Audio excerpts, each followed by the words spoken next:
Pregunta número 14. ¿Cuál de las siguientes afirmaciones sobre las diferencias entre sexos en el riesgo de suicidio y en las tasas de suicidio en el trastorno depresivo mayor es verdadera? A. El riesgo de intentos de suicidio y de suicidio consumado es mayor en mujeres. B. El riesgo de intentos de suicidio y de suicidio consumado es mayor en hombres. C. El riesgo de intentos de suicidio y de suicidio consumado es igual en hombres y en mujeres. D. La disparidad en las tasas de suicidio por sexos es mucho mayor en sujetos con TDM que en la población general. E. El riesgo de intentos de suicidio es mayor en mujeres, aunque es menor el riesgo de suicidio consumado. Respuesta correcta E. El riesgo de intentos de suicidio es mayor en mujeres, aunque es menor el riesgo de suicidio consumado. Explicación. En las mujeres hay mayor riesgo de intentos de suicidio y el riesgo de suicidio consumado es menor. La disparidad entre las tasas de suicidio en ambos sexos no es tan grande entre los pacientes con trastornos depresivos como la población general. Pregunta 15. Un chico de 12 años comienza a presentar episodios de cólera desproporcionados a la situación. ¿Cuál de las siguientes no es una posibilidad diagnóstica para este paciente? A. Trastorno de desregulación disruptiva del estado de ánimo. B. Trastorno bipolar. C. Trastorno negativista desafiante. D. Trastorno de conducta. E. Trastorno por déficit de atención o hiperactividad. Respuesta correcta A. Trastorno de desregulación disruptiva del estado de ánimo. Explicación. Los criterios G y H del trastorno de desregulación disruptiva del estado de ánimo afirman que la edad cronológica de inicio es de al menos 6 años o la equivalente a nivel de desarrollo y la de inicio anterior a los 10 años. Pregunta 16. ¿Cuál de las siguientes características distingue un trastorno de desregulación disruptiva del estado de ánimo del trastorno bipolar en niños? A. La edad de inicio. B. El sexo del niño. C. La irritabilidad. D. La cronicidad. E. La gravedad. Respuesta correcta D. La cronicidad. Explicación. El rasgo central del trastorno de desregulación disruptiva del estado de ánimo es una irritabilidad crónica grave y persistente. Esta irritabilidad grave tiene dos manifestaciones clínicas relevantes y la primera son los accesos de cólera frecuentes. Estos accesos ocurren típicamente en respuesta a la frustración y pueden ser verbales o conductuales, lo último en forma de agresividad contra objetos, uno mismo y otras personas. Se debe distinguir cuidadosamente la presentación clínica del trastorno disruptivo de regulación disruptiva del estado de ánimo de las presentaciones de otras afecciones relacionadas, en particular del trastorno bipolar pediátrico. De hecho, el TDDA se añadió al DSM-5 para abordar las grandes dudas sobre la inapropiada clasificación y tratamiento de los niños que presentan irritabilidad crónica persistente respecto de los niños que presentan un trastorno bipolar clásico. En el DSM-5, el término trastorno bipolar se reserva explícitamente para las presentaciones episódicas de los síntomas bipolares. El DSM-4 no tenía ningún diagnóstico pensado para diagnosticar a los jóvenes cuyos síntomas distintivos consistían en una irritabilidad muy marcada y no episódica, mientras que el DSM-5, con la inclusión del TDDEA, ha aportado una categoría diferente para tales presentaciones. Pregunta número 17. ¿Cuál de los siguientes trastornos es más probable que desarrollen los niños con trastorno de desregulación disruptiva del estado de ánimo en la edad adulta? A. Trastorno bipolar 1. B. Esquizofrenia. C. Trastorno bipolar 2. D. Trastorno límite de la personalidad. E. Trastornos depresivos unipolares. Respuesta correcta E. Trastornos depresivos unipolares. Explicación. Aproximadamente la mitad de los niños con irritabilidad grave crónica tendrán una presentación que va a seguir cumpliendo los criterios para el trastorno de un año después. Las tasas de conversión de la irritabilidad grave no episódica en trastorno bipolar son muy bajas. Sin embargo, los niños con irritabilidad crónica tienen mayor riesgo de desarrollar trastornos depresivos unipolares y trastornos de ansiedad en la edad adulta. Pregunta 18. Un niño de 8 años con irritabilidad tiene antecedentes de accesos de cólera tanto en casa como en el colegio. ¿Qué característica del estado de ánimo debería estar también presente para poder diagnosticarle de trastorno de desregulación disruptiva del estado de ánimo? A. El estado de ánimo del niño entre los accesos de cólera es típicamente eutímico. B. El estado de ánimo del niño entre los accesos de cólera es típicamente eufórico. C. El estado de ánimo del niño entre los accesos de cólera es típicamente depresivo. D. El estado de ánimo del niño entre los accesos de cólera es típicamente irritable o irascible. E. Los síntomas afectivos y los accesos de ira no deben persistir más de 6 meses. Respuesta correcta E. D. El estado de ánimo del niño entre los accesos de cólera es típicamente irritable o irascible. Explicación. El criterio del trastorno de desregulación disruptiva del estado de ánimo requiere que el estado de ánimo entre los accesos de cólera sea persistentemente irritable o irascible la mayor parte del día, casi todos los días, y sea observable por parte de otras personas. Pregunta 19. ¿Para qué otro diagnóstico adicional suelen reunir criterios diagnósticos con frecuencia los niños con un trastorno de desregulación disruptiva del estado de ánimo? A. Trastorno bipolar pediátrico. B. Trastorno negativista desafiante. C. Esquizofrenia. D. Trastorno explosivo intermitente. E. Trastorno depresivo mayor. Respuesta correcta B. Trastorno negativista desafiante. Explicación. Como los niños y los adolescentes con irritabilidad crónica normalmente tienen antecedentes complejos, el diagnóstico de trastorno de desregulación disruptiva del estado de ánimo se debería hacer considerando la presencia o ausencia de otros trastornos múltiples. Se requiere una evaluación minuciosa para diferenciar entre trastorno de desregulación disruptiva del estado de ánimo, trastorno bipolar y trastorno negativista desafiante.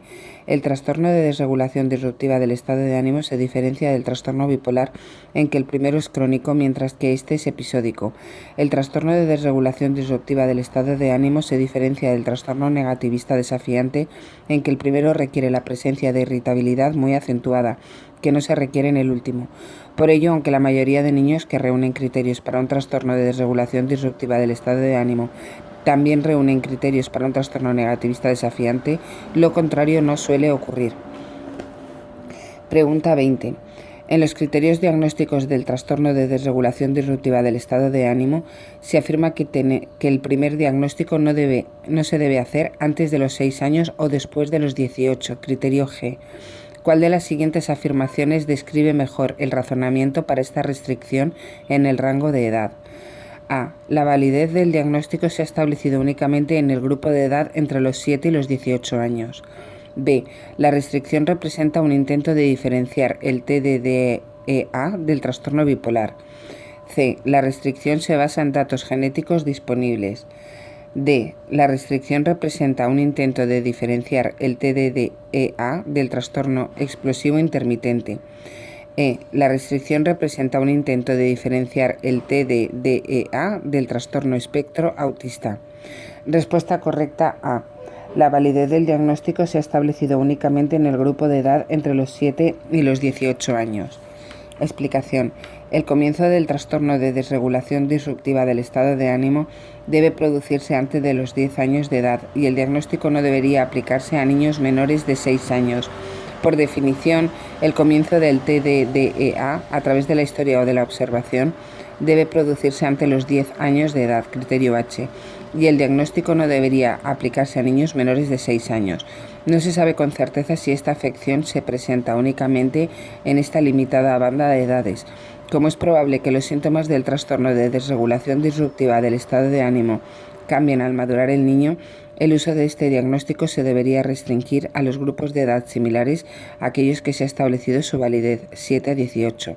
Aproximadamente la mitad de los niños con irritabilidad grave crónica tendrán una presentación que va a continuar cumpliendo los criterios para el trastorno un año después. Las tasas de conversión de la irritabilidad grave no episódica en trastorno bipolar son muy bajas. Sin embargo, los niños con irritabilidad crónica tienen mayor riesgo de desarrollar trastornos depresivos unipolares y trastornos de ansiedad en la edad adulta. Pregunta número 21. Un niño de 9 años acude para evaluación por presentar episodios explosivos cuando se frustra con las tareas escolares. Los padres refieren que su hijo se comporta bien y es agradable el resto del tiempo. ¿Qué diagnóstico se ajusta mejor a este cuadro clínico? A. Trastorno de desregulación disruptiva del estado de ánimo. B. Trastorno bipolar pediátrico. C. Trastorno explosivo intermitente. D. Trastorno depresivo mayor. E. Trastorno depresivo persistente, distimia. Respuesta correcta C. Trastorno explosivo intermitente. Explicación. Los niños con un trastorno explosivo intermitente presentan accesos de ira graves muy parecidos a los de los niños con trastorno de desregulación disruptiva del estado de ánimo. Sin embargo, al contrario que en el trastorno de regulación disruptiva del estado de ánimo, los niños con trastorno explosivo intermitente no presentan una alteración persistente del estado de ánimo entre accesos. Por tanto, los dos diagnósticos son mutuamente excluyentes y no pueden hacerse en el mismo sujeto.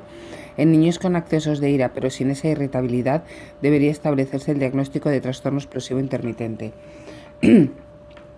Pregunta 22. Un chico de 14 años cuenta que durante el último año se siente desanimado todo el tiempo. Recuerda que durante el verano en que estuvo 4 semanas de campamento se sintió mejor, pero luego volvió a sentirse con el ánimo deprimido. Refiere poca concentración, sentimientos de desesperanza y baja autoestima, pero niega ideas de suicidio y cambios de su apetito y sueño. ¿Cuál es el diagnóstico más probable? A. Trastorno depresivo mayor. B. Trastorno de desregulación disruptiva del estado de ánimo. C. Episodios depresivos con hipomanía breve. D. Trastorno depresivo persistente, distimia de inicio temprano. E. Trastorno esquizoafectivo. Respuesta correcta D. Trastorno depresivo persistente, distimia de inicio temprano.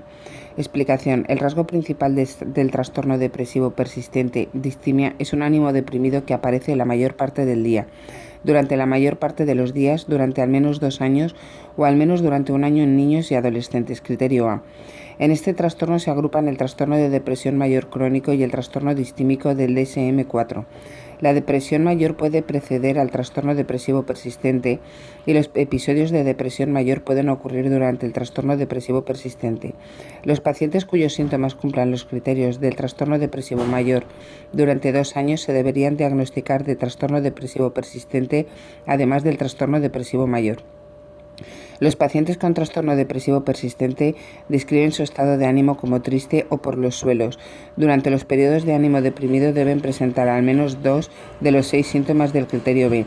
Como estos síntomas forman parte de la experiencia diaria del paciente, sobre todo en los casos de inicio temprano, cuando ejemplo siempre he sido así, es posible que no se mencionen, al menos que se le pregunten al individuo.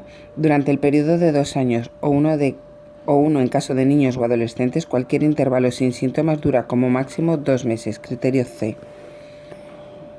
Pregunta 23. Una mujer de 30 años refiere ánimo continuamente deprimido durante 2 años, que viene acompañado de pérdida de placer en cualquier actividad, rumiación del pensamiento sobre que estaría mejor muerta, sentimientos de culpa sobre cosas malas que ha hecho y pensamientos sobre abandonar su trabajo por incapacidad para tomar decisiones. Aunque nunca se la había tratado por depresión, a veces se siente tan mal que se pregunta si no debería estar ingresada en un hospital. Aunque duerme más, se siente cansada durante el día. Como consecuencia de presentar hiperfagia, ha ganado 12 kilos de peso. Niega consumir drogas o alcohol y su revisión médica, que incluye pruebas de laboratorio como niveles de vitaminas, es completamente normal. La consulta ha sido motivada por el empeoramiento de su estado de ánimo durante las últimas semanas. ¿Cuál es el diagnóstico más apropiado? A. Trastorno depresivo mayor. B. Trastorno depresivo persistente, distimia con episodio de depresión mayor persistente. C. Ciclotimia. D. Trastorno bipolar 2. E. Trastorno depresivo mayor con características melancólicas. Respuesta correcta B. Trastorno depresivo persistente, distimia con episodio de depresión mayor persistente. Explicación. El rasgo principal del trastorno depresivo persistente distimia es un ánimo deprimido que aparece la mayor parte del día, durante la mayor parte de los días durante al menos 2 años. En este trastorno se agrupan el trastorno de depresión mayor crónico y el trastorno distímico del DSM-4. La depresión mayor puede preceder al trastorno depresivo persistente y los episodios de depresión mayor pueden ocurrir durante el trastorno depresivo persistente. Los pacientes cuyos síntomas cumplan los criterios del trastorno depresivo mayor durante 2 años deberían ser diagnosticados de trastorno depresivo persistente, además del trastorno depresivo mayor.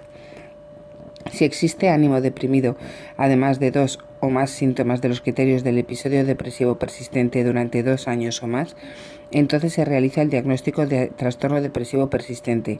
El diagnóstico depende de la duración de 2 años, que lo distingue de los episodios de depresión que duran menos de 2 años. Si los síntomas cumplen criterios suficientes para el diagnóstico de un episodio depresivo mayor en cualquier momento de este periodo, entonces se debería hacer el diagnóstico de depresión mayor, pero no se codifica como un diagnóstico separado, sino como un especificador del trastorno depresivo persistente. Si los síntomas del paciente cumplen en el momento actual con todos los criterios del episodio depresivo mayor, Entonces se debería usar el especificador con episodios intermitentes de depresión mayor con el episodio actual. Si, como en el caso descrito arriba, el episodio depresivo mayor ha tenido una duración de al menos 2 años y sigue presentándose, entonces se usa el especificador con episodio de depresión mayor persistente. Cuando no se cumplen todos los criterios del episodio depresivo mayor en el momento actual, pero ha existido al menos un episodio de depresión mayor en el contexto de al menos 2 años de síntomas depresivos persistentes, entonces se usa el especificador con episodios intermitentes de depresión mayor sin episodio actual. Si el paciente no ha presentado un episodio de depresión mayor en los últimos 2 años, entonces se usa el especificador con síndrome distímico puro. Pregunta 24. Una mujer de 45 años con esclerosis múltiple ha sido tratada con interferón beta 1A hace un año, lo que solucionó sus síntomas físicos. Ahora presenta ánimo deprimido a diario durante los últimos meses, insomnio medio, de inicio reciente, poco apetito, problemas para concentrarse y falta de interés en el sexo. Aunque no tiene síntomas físicos, se ausenta con frecuencia del trabajo. Niega cualquier plan para cometer suicidio, pero reconoce que piensa a menudo en ello, al empeorar su ánimo. ¿Cuál es el diagnóstico más probable? A. Trastorno depresivo mayor. B. Trastorno depresivo persistente, distimia.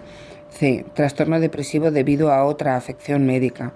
D. Trastorno depresivo inducido por sustancias medicamentos. Trastorno depresivo persistente, distimia y esclerosis múltiple. Respuesta correcta C. Trastorno depresivo debido a otra afección médica. Explicación. El rasgo esencial del trastorno depresivo debido a otra afección médica es un periodo de tiempo importante y persistente de estado de ánimo deprimido o una disminución notable del interés o del placer en todas o casi todas las actividades que predomina en el cuadro clínico y que se piensa que está relacionado con los efectos fisiológicos directos de otra afección médica. Para determinar si las alteraciones del ánimo se deben a otra afección médica general, el clínico debe establecer primero la presencia de una afección médica general y después que la alteración del ánimo está etiológicamente relacionada con la afección médica general mediante un mecanismo fisiológico. Se necesita una evaluación exhaustiva e integral de múltiples factores para realizar el juicio clínico. Pregunta 25. Una estudiante universitaria de 18 años que ha llegado recientemente a Estados Unidos procedente de Pekín comenta a su ginecóloga episodios de irritabilidad, problemas con sus compañeras de piso, aumento de apetito y sensaciones de estar hinchada y deprimida los 3 o 4 días anteriores al comienzo de la menstruación. Refiere que estos síntomas han estado presentes desde que inició la menarquía, a los 12 años, aunque nunca ha llevado un registro de su estado de ánimo.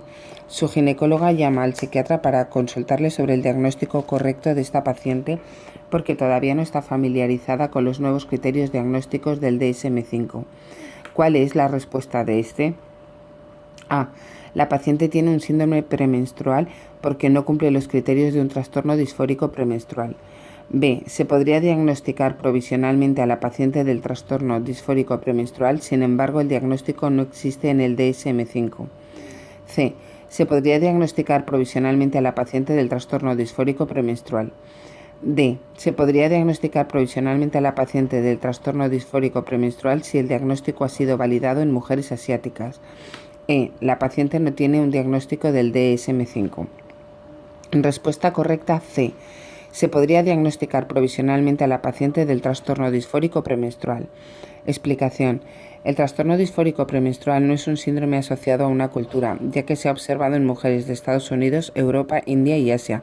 No está claro si las tasas difieren por razas.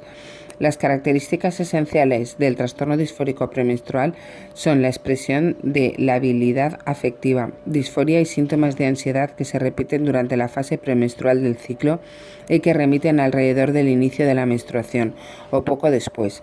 Estos síntomas pueden acompañarse de síntomas conductuales y físicos. Los síntomas deben haber aparecido en la mayor parte de los ciclos menstruales durante el último año y afectar negativamente el funcionamiento laboral o social. Típicamente los síntomas alcanzan su pico alrededor del comienzo de la menstruación. Aunque los síntomas nucleares son los síntomas afectivos y de ansiedad, también aparecen otros de tipo conductual y somático. Para confirmar el diagnóstico provisional se requieren evaluaciones diarias prospectivas de los síntomas durante al menos 2 ciclos sintomáticos. Pregunta 26. ¿Cuál es el método apropiado para confirmar el diagnóstico del trastorno disfórico premenstrual? A. Pruebas de laboratorio. B. Antecedentes familiares. C. Test neuropsicológicos. D. Evaluaciones prospectivas de los síntomas mediante escalas validadas durante al menos 2 o más meses.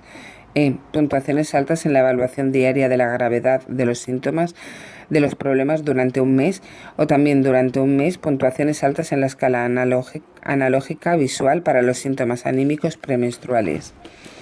Respuesta correcta D. Evaluaciones prospectivas de los síntomas mediante escalas validadas durante al menos 2 o más meses. Explicación. El diagnóstico del trastorno disfórico premenstrual se confirma adecuadamente tras 2 meses de evaluación prospectiva de los síntomas. Puede realizarse provisionalmente el diagnóstico antes de esta confirmación. Se han validado varias escalas, incluidas la evaluación diaria de la gravedad de los problemas y la escala analógica visual para los síntomas anímicos premenstruales, que se usan habitualmente en los ensayos clínicos del trastorno disfórico premenstrual. Se ha validado la escala de evaluación de la tensión premenstrual, que tiene una versión autoadministrada y otra para el observador, y ambas versiones se usan ampliamente para medir la gravedad de la enfermedad en mujeres con trastorno disfórico premenstrual. Pregunta 27. Una mujer de 29 años se queja de estado de ánimo triste todos los meses ante la llegada de la menstruación, que en su caso es muy dolorosa. El dolor comienza con el inicio del flujo menstrual y continúa durante varios días. No presenta dolor en otros momentos del mes. Ha probado varios tratamientos, pero con ninguno ha mejorado. ¿Cuál es el diagnóstico apropiado? A. Trastorno disfórico premenstrual. B. Síndrome premenstrual. C. Dismenorrea. D. Trastorno facticio. E. Trastorno depresivo persistente, distimia. Respuesta correcta C. Dismenorrea. La dismenorrea es un síndrome de menstruaciones dolorosas que difiere del caracterizado por cambios afectivos. Además, los síntomas de este trastorno comienzan al inicio de la menstruación, mientras que los del trastorno disfórico premenstrual, por definición, se inician antes que la regla, incluso aunque permanezcan durante los primeros días de esta. Pregunta 28. ¿Cuál de los siguientes síntomas debe estar presente en una mujer para que cumpla los criterios del trastorno disfórico premenstrual? A. La habilidad afectiva intensa. B. Disminución del interés en sus actividades habituales. C. Síntomas físicos como tensión mamaria. D. Cambios notorios en el apetito. E. Sensación de estar sobrepasado o fuera de control. Respuesta correcta A. La habilidad afectiva intensa. Explicación. De los 11 síntomas de los criterios del trastorno disfórico premenstrual, los pacientes han de tener al menos 5. Uno de estos 5 debe ser alguno de los siguientes: la habilidad afectiva intensa, irritabilidad intensa o enfado o aumento de los conflictos interpersonales, estado de ánimo intensamente deprimido, sentimiento de desesperanza o ideas de autodesprecio, ansiedad, tensión o sensación intensa de estar excitada o con los nervios de punta. Pregunta 29. Una mujer de 23 años refiere que durante cada ciclo menstrual presenta hinchazón mamaria, distensión, hipersomnia, aumento del ansia por dulces, poca concentración y una sensación de no poder llevar a cabo las responsabilidades habituales. También se da cuenta de que se encuentra algo más sensible emocionalmente y se echa a llorar con facilidad cuando escucha una historia triste. No toma medicación oral, aunque usa un parche de drospinerona con etinilestradiol. ¿Qué diagnóstico se ajustaría mejor a este cuadro clínico? A. Trastorno disfórico premenstrual. B. Distimia. C. Dismenorrea. D. Síndrome premenstrual. E. Trastorno depresivo inducido por sustancias o medicamentos. Respuesta correcta D. Síndrome premenstrual. Explicación. El síndrome premenstrual difiere del trastorno disfórico premenstrual en que no se requiere un mínimo de 5 síntomas y en que no existe un convenio de síntomas afectivos en mujeres con síndrome premenstrual. Esta afección puede que sea más frecuente en el trastorno disfórico premenstrual, aunque la prevalencia estimada del síndrome premenstrual varía. Si bien el síndrome premenstrual comparte la característica de que los síntomas aparecen durante la fase premenstrual del ciclo menstrual, se le considera por lo general menos grave que el trastorno disfórico premenstrual. Las personas con síntomas físicos o conductuales en la premenstruación, pero sin los síntomas afectivos requeridos, probablemente cumplan los criterios del síndrome premenstrual y no los del trastorno disfórico premenstrual. Pregunta 30. Una mujer de 31 años sin antecedentes de síntomas afectivos Refiere que presenta labilidad afectiva intensa e irritabilidad que comienzan unos 4 días antes del inicio de la menstruación. Se siente al límite, no se puede concentrar, no disfruta apenas de ninguna de las actividades y siente hinchazón y tumefacción mamarias. La paciente refiere que estos síntomas comenzaron hace 6 meses al empezar a tomar anticonceptivos orales. Si deja los anticonceptivos orales y sus síntomas mejoran, ¿cuál sería el diagnóstico? A. Trastorno disfórico premenstrual. B. Distimia. C. Trastorno depresivo mayor. D. Trastorno depresivo inducido por sustancias o medicamentos. E. Síndrome premenstrual. Respuesta correcta D. Trastorno depresivo inducido por sustancias o medicamentos. Explicación. Si la mujer suspende las hormonas y los síntomas desaparecen, se puede deducir que se trata de un trastorno depresivo inducido por sustancias o medicamentos. Algunas mujeres que presentan síntomas premenstruales moderados o graves podrían estar utilizando tratamientos